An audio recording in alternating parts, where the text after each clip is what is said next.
శాశ్వతశాల ఇది నా యేసు నివసించేశాల.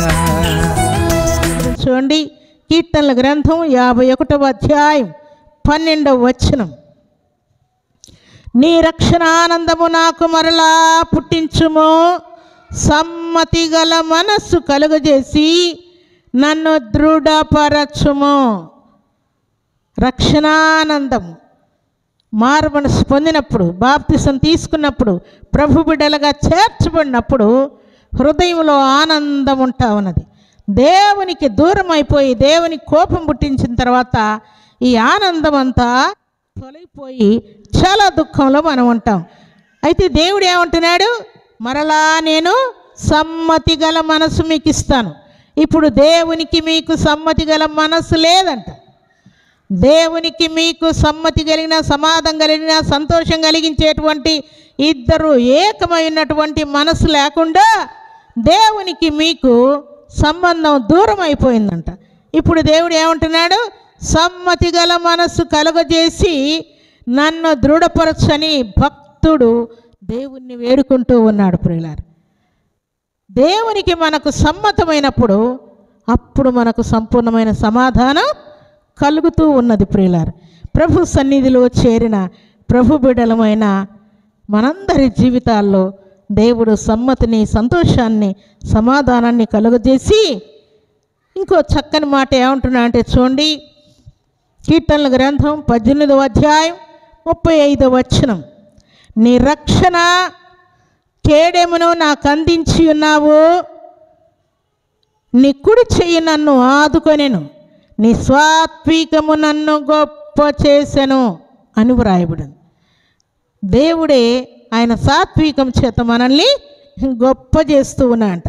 ప్రభు సన్నిధిలో చేరిన ప్రభు బిడ్డలమైన మనకు దేవుడు ఆరోగ్యాన్ని కలుగజేస్తూ ఉన్నాడు, దరిద్రత తోలివేస్తూ ఉన్నాడు, ఐశ్వర్యాన్ని ఇచ్చి ఆశీర్వదిస్తూ ఉన్నాడు, అభివృద్ధిపరచడానికి ఇష్టపడుతూ ఉన్నాడు, సమ్మతి గల మనసునిచ్చి వర్ధిల్ల చేస్తూ ఉన్నాడు. ప్రభు సన్నిధిలో చేరిన ప్రభు బిడ్డలమైన మనం దేవుడు ఇలాంటి శ్రేష్టమైనటువంటి సుగుణాన్ని దేవుడు మనకిచ్చిన తర్వాత దేవుని నుండి పొందినటువంటి ఆశీర్వాదాలన్నీ కూడా ఒక్కొక్కటిగా మనం అనుభవించేటట్టుగా దేవుడు ప్రారంభిస్తా అంట. ప్రియులారా, ఎలాగూ ప్రారంభిస్తాడు అని అంటే మనం చదువుకున్న మాట మలాకీ గ్రంథం 3వ అధ్యాయం 10వ వచనం మాట ప్రకారం, నేను మీ కొరకు ఆకాశపు వాకిలిని విప్పుతానని దేవుడు తెలియజేస్తున్నాడు. తర్వాత మీ కొట్లు, మీ ఇళ్లల్లో ఉన్నటువంటి ధాన్యాన్ని అంతటిని కూడా వర్ధిల్ల చేస్తానని వాగ్దానం చేస్తూ ఉన్నాడు. తర్వాత ఇంకొక మాట ఏమంటున్నా అంటే, మీరు అడగండి, అడుగు వాటికంటే, ఊహించు వాటన్నిటికంటే అత్యధికముగా ఇచ్చి ఆశీర్వదిస్తానని దేవుడు శ్రేష్టమైనటువంటి వాగ్దానాలు ఇస్తున్నాడు. ఈ వాగ్దానాలన్నీ కూడా నెరవేర్చడానికి దేవుడు ఇస్తున్నాడా, లేకుంటే నెరవేర్చకుండా ఆపడానికి దేవుడు ఇస్తున్నాడు? చెప్పండి. ఏం చేయడానికి? వాగ్దానాలన్నీ ఏమై ఉన్నాయి? నెరవేర్చడానికే కదా.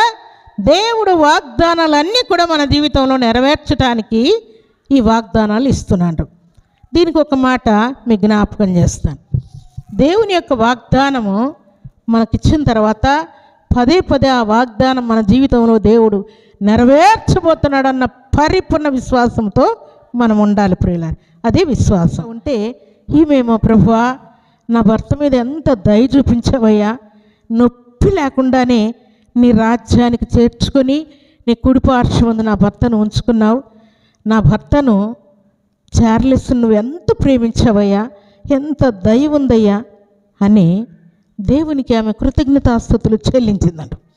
అంటే ఆమె ఏమనుకుందంట, ఆ బాంబు పేలుడికి గొంతంతా చిందరవందర అయిపోయిందేమో, కంటికి ఏమైందో, నోటికి ఏమైందో, ముక్కుకి ఏమైందో, ఎక్కడెక్కడ అవి గాయాలన్నీ తగిలాయో అని ఆయన పెద్ద దైవజనుడు గనక, ఆయన పేరున్నటువంటి వ్యక్తి గనక సడన్గా భార్య కూడా ఆయన దగ్గరికి వెళ్ళడానికి అవకాశం లేదంట.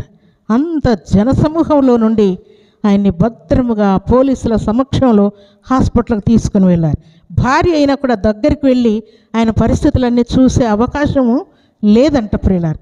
హాస్పిటల్కి పోయి ఆయన ఒక గదిలో ఉంచిన తర్వాత అప్పుడు ఆయన భార్య ఏడ్చుకుంటూ వస్తూ ఉంది అని చెప్తే అప్పుడు పోలీసు వారు ఆమెను లోపలికి పంపించారంట.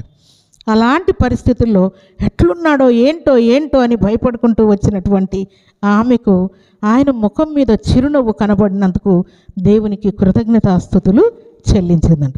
ప్రభు సన్నిధిలో చేరిన ప్రభు బిడలమైన మనం కష్టంలో కూడా దేవుని యొక్క ఆశీర్వాదాన్ని జ్ఞాపకం చేసుకోవాలా, దేవుని యొక్క వాగ్దానమును జ్ఞాపకం చేసుకోవాలా, దేవుని పట్ల మనకున్నటువంటి విశ్వాసాన్ని జ్ఞాపకం చేసుకోవాలని ఈ శుభదినాన దేవుడు ఈ మాట మనకు సెలవిస్తున్నాడు.